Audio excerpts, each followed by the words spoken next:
Again, you see there are several elements of prophecy, of God speaking in the life of Jesus.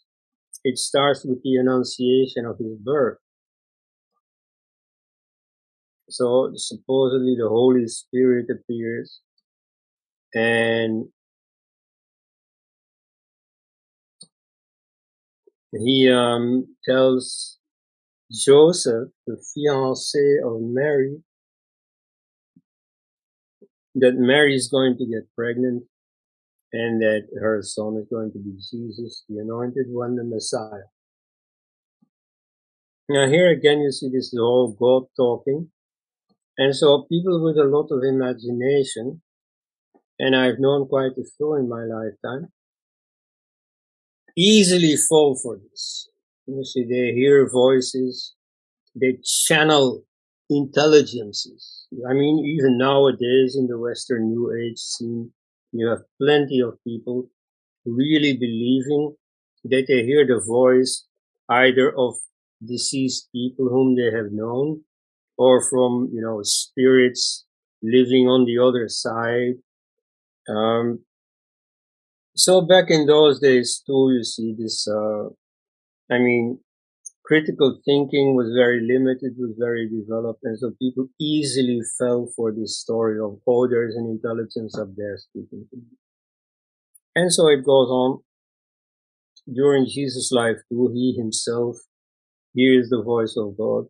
At one point, there's another preacher, John the Baptist.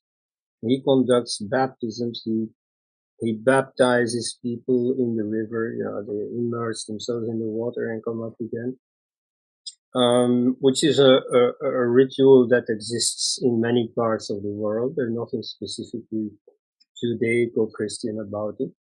It is like in the Ganga, taking a holy dip in Ganga, the way that swamis are anointed is often also is a immersion in the Ganga. But so John the Baptist does the same thing. So he puts Jesus' head under the water, then he comes up again. And this is a quite moving experience for Jesus. And so suddenly he hears a voice from above. A voice from above who says, okay, this is the one I care about. God speaking, God saying, okay, this here, Jesus, he is the Son of God. He is the one in whom I take pleasure.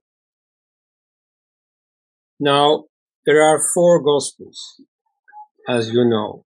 The life of Jesus is told 4 times. In fact, there are more of them, but the church has acknowledged only 4 of them.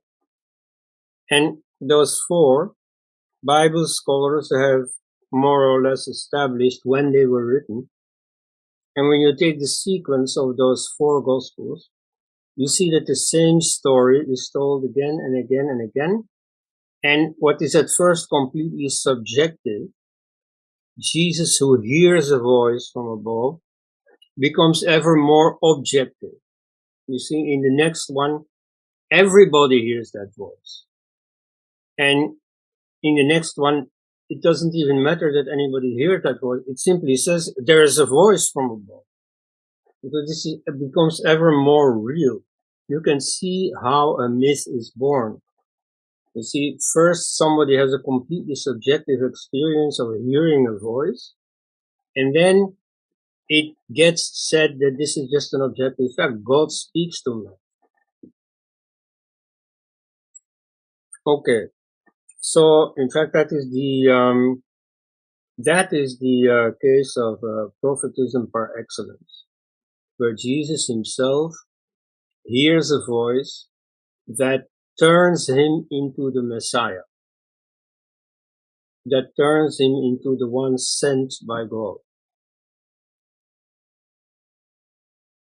Okay, so now I've given an overview of what the stories of prophetism are in the Bible.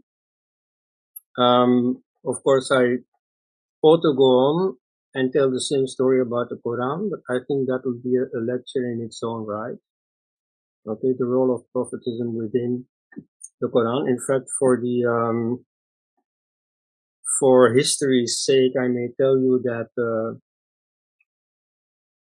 this story about prophetism in the Bible is something I've discussed with Sitaram Goel at one time before publishing this little book about psychology of prophetism.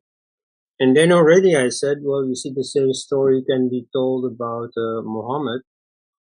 And at that time he said, well, be careful, you see. You have to think twice because this is a dangerous thing to say. Let's first tell the story about prophetism in the Bible.